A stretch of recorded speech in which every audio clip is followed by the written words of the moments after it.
지난주 우리가 넘어져도 괜찮아 라를 외치면서 즐거운 체육대회를 했습니다. 그러나 또 많은 상품을 받고 또 즐거워했습니다. 또 준비하신 우리 또 체육부와 우리 운영위원에게 우리 감사의 박수 한번 보내겠습니다. 우리 또 하나가 되어서 맛있는 거 함께 싸워서 먹고 즐겁게 보내는 우리의 그 시간들을 하나님께서 더 기뻐하신 줄 믿습니다. 네. 오늘 예배를 통해서 우리 영혼의 진짜 선물, 구원의 기쁨을 발견하고 선물로 받아가는, 그래서 충만한 기쁨을 누리는 여러분과 제가 되기를 간절히 축원합니다. 오늘 제가 전하는 말씀은 제가 전하는 것이 아니라 하나님께서 여러분에게 주신 하나님의 말씀인 줄 믿습니다. 저의 모습은 가려지고 오직 하나님의 말씀이 여러분의 심령에 들려지기를 간절히 축원합니다.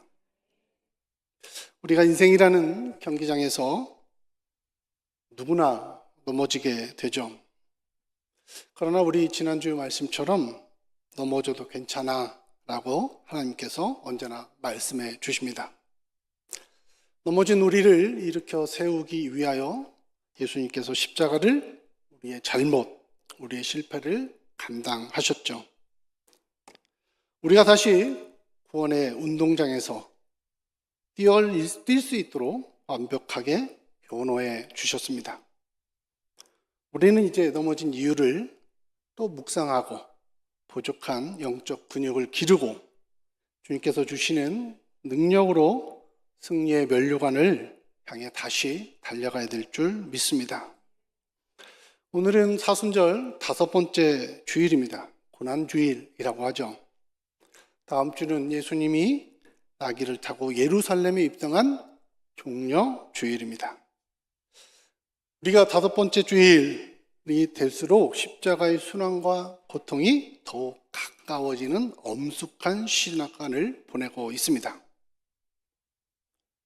우리가 엄숙한 시간을 보내고 있는 이 시간에 오늘 스바냐 선지자는 참으로 당혹스러운 명령을 선포합니다. 오늘 14절의 말씀을 보면 시온에 따라 노래할지어다, 이스라엘아 기쁘게 부를지어다, 예루살렘 따라 전심으로 기뻐하며 즐거워할지어다. 고난이 다가오는 이 시간에 무엇을 기뻐해야 될까? 무엇을 기뻐해야 될까? 고민이 됩니다. 스바냐의 이야기를 들었던 이 당시 이스라엘 사람도 마찬가지입니다. 스바냐서 1장, 2장을 읽어보면 이스라엘에게 닥칠 무시무시한 심판, 곧 여호와의 날에 대한 경고를 끊임없이 하고 있습니다.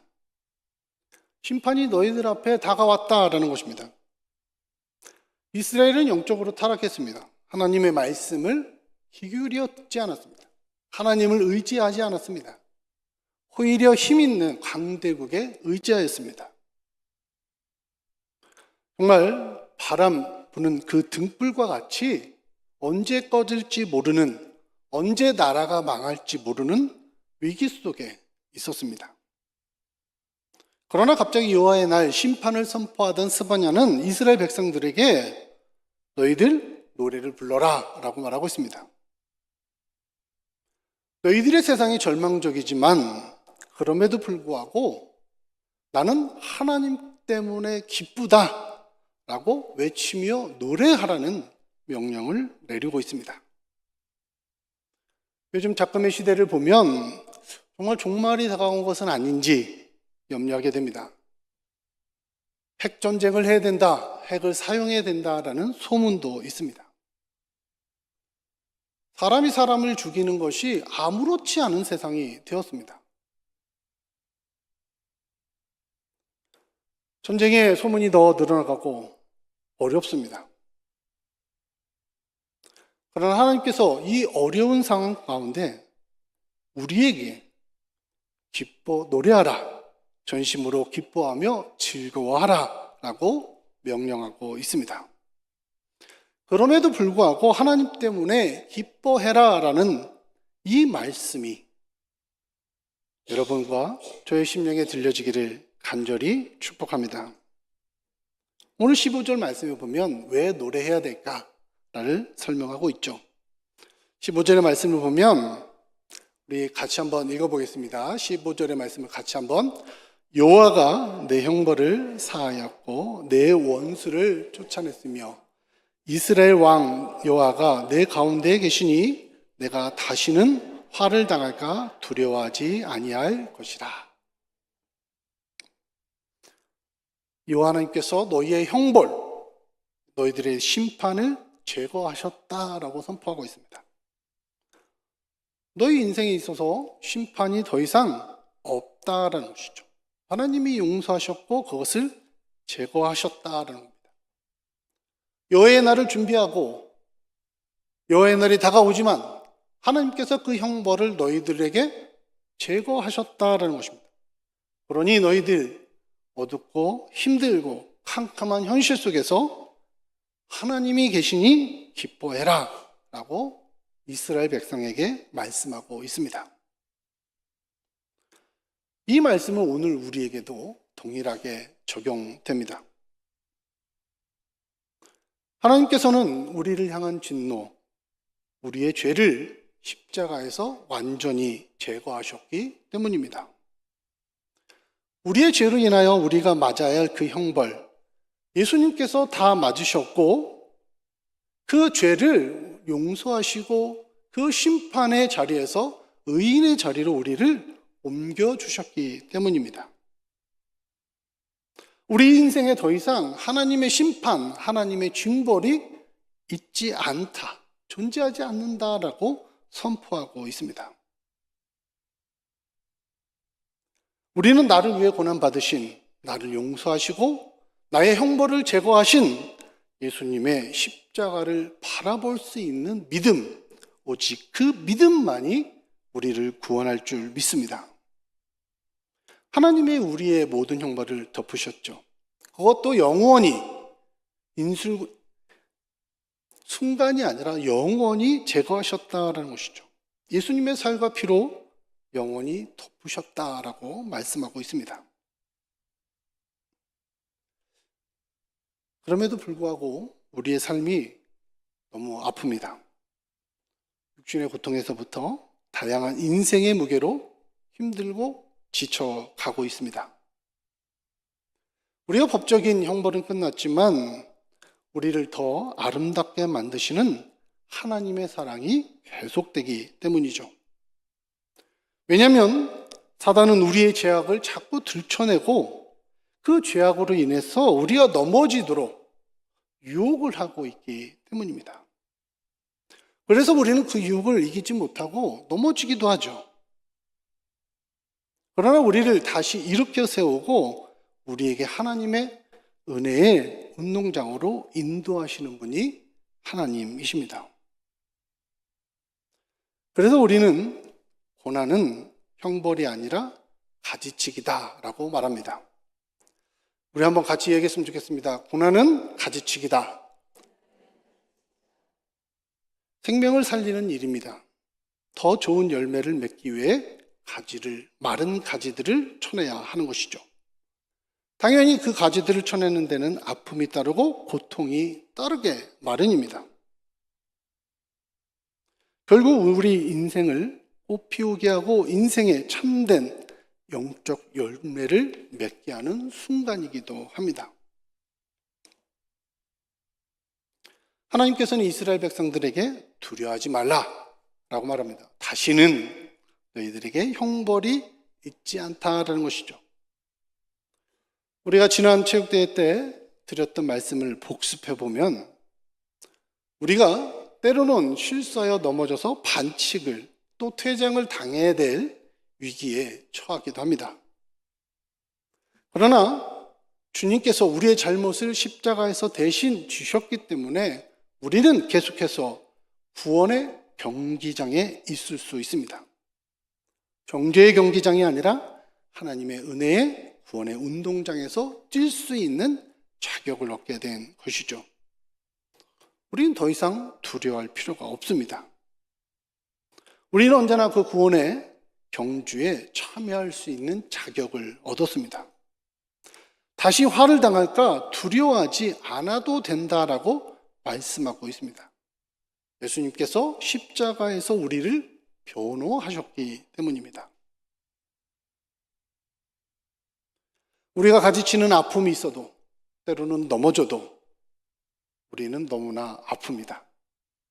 그럼에도 불구하고 우리가 은혜의 운동장, 구원의 운동장에 머물러 있다라는 사실을 잊어서는 안 된다라는 것이죠. 하나님께서 품어주시는 그 은혜에, 그 믿음의 경주에 여전히 참여하고 있다라는 것이죠. 때로는 넘어져서 아프기도 하고, 정말 포기하고 싶기도 하고, 내가 이곳에서 떠나야 되는 건 아닌가 걱정이 될 때도 있습니다. 그러나 하나님은 그 십자가에서 영원히 우리를 사랑하신다라고 약속해 주셨습니다.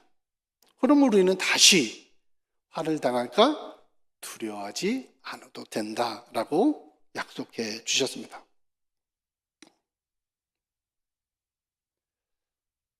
십자가에서 정죄는 끝났죠. 그러나 사단은 여전히 우리의 죄를 자꾸 들춰내려고 유혹을 합니다.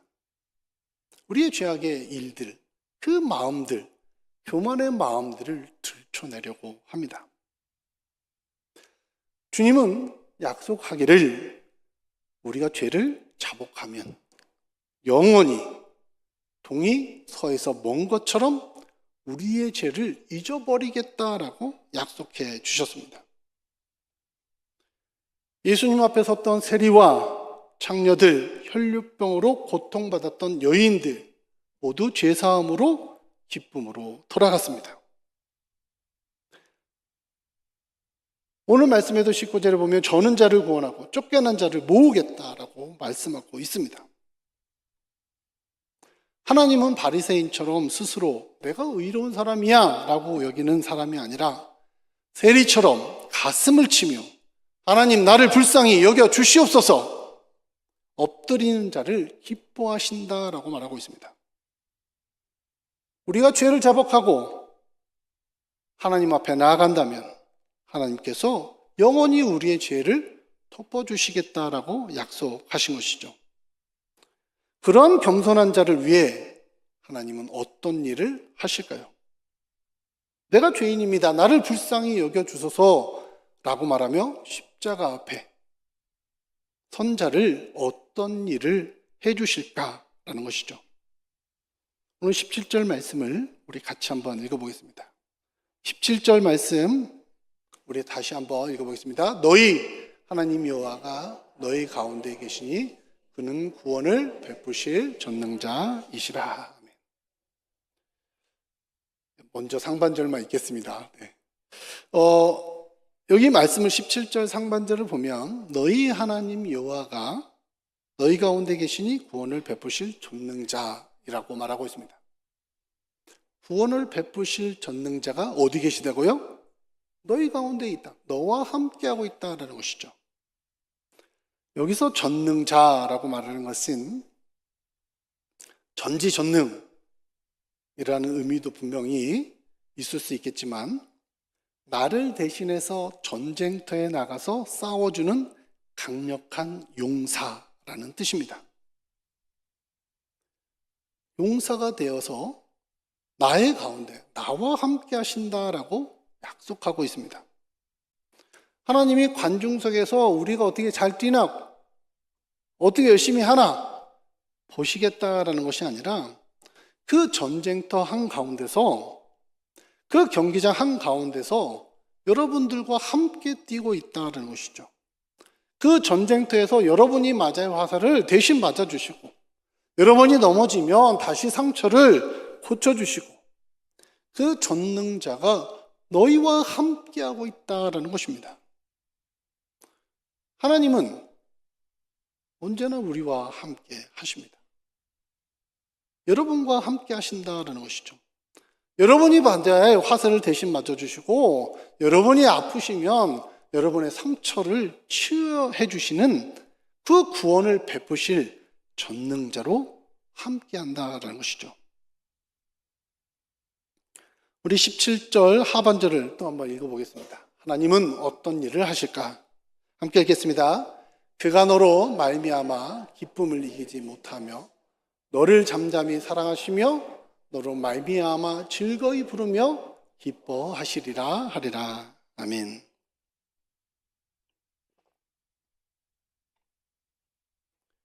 그가 너로 말미암아 기쁨을 이기지 못하고, 하나님이 여러분을 잠잠히 사랑하시고 여러분들을 즐겁게 노래하신다라고 말씀하고 있습니다. 우리가 예배당에 오면 고민하죠. 어떤 찬양으로 하나님께 영광을 올려드릴까? 우리 찬양대는 하나님의 은혜가 되심을, 모든 것이 하나님의 은혜가 되었음을 찬양했습니다. 우리가 어떻게 하나님을 기쁘시게 할까? 많은 고민과 기도를 하게 되죠. 그러나 오늘 17절 말씀 보면 놀라운 반전의 모습을 발견할 수 있습니다.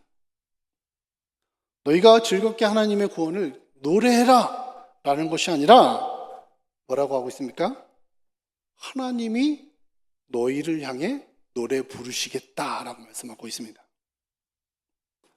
하나님이 나를 즐겁게 여기고 내가 죄를 범하여 형벌을 받아야 될 마땅한 사람임에도 불구하고 하나님께서 나를 잠잠히 사랑하시고 나를 기쁨을 이기지 못하며 그 즐거움을 노래하시겠다, 노래 부르시겠다라고 말씀하고 있습니다.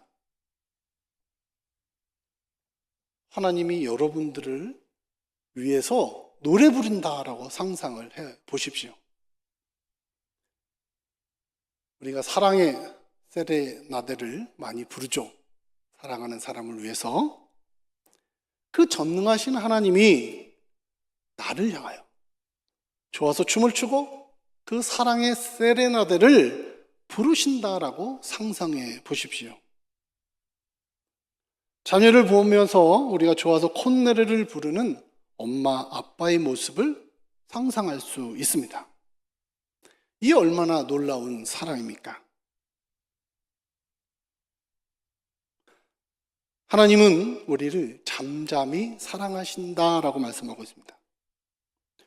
이 말씀을 70인역에는 그의 사랑 안에서 너를 새롭게 하신다라고 번역하고 있습니다. 너를 새롭게 하신다라고 말한 거예요. 그의 사랑 안에서 새롭게 하신다. 십자가 안에서 우리는 새로운 사랑으로 새로운 존재가 되었습니다.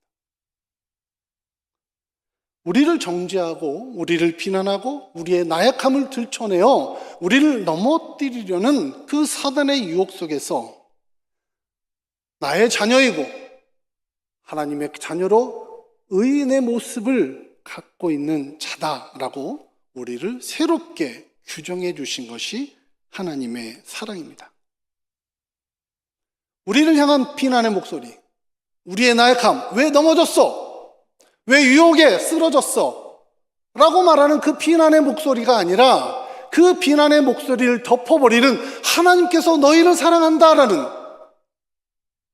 사랑한다는 그 약속의 그 노랫소리가 우리에게 들려지고 있다라는 기쁜 소식을 스바냐는 전하고 있는 것입니다.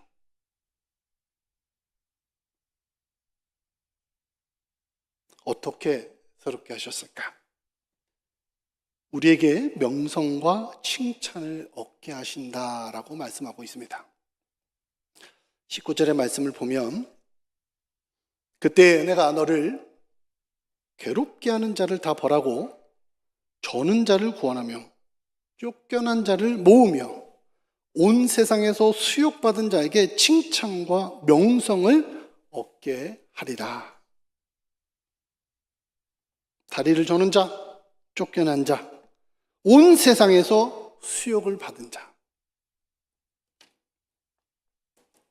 이것은 하나님의 약속의 말씀입니다. 수욕을 받은 자가 칭찬과 명성을 얻게 된다는 약속의 말씀입니다. 수욕, 수치심이라고 말하죠. 인간이 보면 어찌 보면 가장 견디기 힘든 감정이 수치심입니다. 이 수치심의 감정은 우리 인간의 존재를 파괴하는 감정이다라고 말합니다. 수치심을 갖게 되면 자기 자신이 무능하다라고 생각하게 됩니다. 내가 어디에서도 거절당하고 정말 어디에서도 받아들이지 못하는 가치 없는 존재로 스스로를 자책하게 만듭니다. 수치심은 자기 자신을 미워하게 하는 마음입니다. 그러므로 인해서 미래를 생각할 힘을 잃어버리게 되는 것이죠. 그러나 주님께서는 수치심으로 고개 숙인 자를 불러 모아 안아주시겠다라고 약속해 주셨습니다. 성공한 사람, 똑똑한 사람, 잘난 사람만 안아주겠다라고 말하는 것이 아니라 고개 숙인 자, 쫓겨난 자, 저는 자, 수치심으로 고개를 숙인 자를 안아주시겠다라고 말하고 있습니다. 너는 무능하지 않아. 너는 한 번도 내가 거절한 적이 없어. 너는 나의 계획 가운데 꼭 필요한 사람이다라고 말씀해주고 있습니다. 그 노래를 즐거이 부르시겠다라고 약속해주고 있습니다. 예수님께서도 십자가에서 그 수치를 당했습니다. 옷은 벗겨지고 사람들의 조롱소리가 골고다 언덕에 가득했습니다. 내가 무슨 왕이냐? 무슨 하나님의 아들이냐? 네가 무슨 구원을 하겠느냐? 네가 어떻게 3일 만에 성전을 다시 이렇게 세우겠느냐? 세상에서 가장 수치스럽고 가장 초라한 모습으로 십자가에 달려 돌아가셨습니다. 왜 그랬을까요? 우리의 수치와 우리의 세상의 모든 조롱을 다 가져가기 위해서입니다. 우리의 수치와 우리가 듣는 그 조롱을 다 가져가기 위하여 십자가에 달려 돌아가신 것입니다. 십자가는 우리의 부끄러운 죄악된 옷을 벗기고 하나님의 영광스러운 자녀로 옷을 입혀준 은혜의 자리인 줄 믿습니다. 당자가 아버지의 집에 돌아와 새 옷을 입듯 우리가 하나님의 사랑의 옷을 입은 하나님의 자녀로 새롭게 되는 옷을 입게 되는 자리다라는 것이죠. 사랑하는 성도 여러분, 수치심을 벗어 버리십시오. 내가 무능하지 않습니다.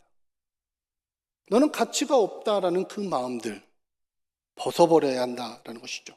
왜냐하면 하나님의 무한한 사랑이 있기 때문입니다. 너를 잠잠히 사랑하고 너를 향해 기꺼이 노래를 부르시는 하나님이기 때문입니다.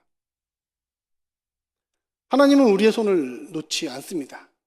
넘어져도 괜찮습니다.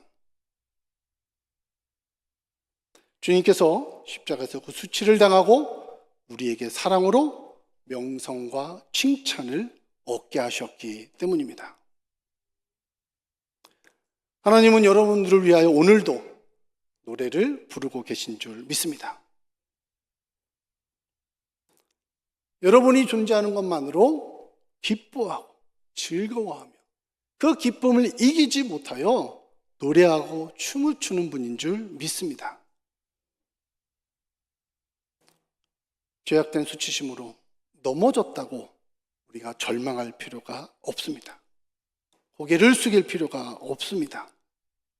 어떠한 어둠 속에서도 어떠한 형벌의 죄악의 고통 가운데서도 하나님의 세레나데를 드리며 당당히 믿음을 승리하는 주님의 자녀가 되어야 될 줄 믿습니다.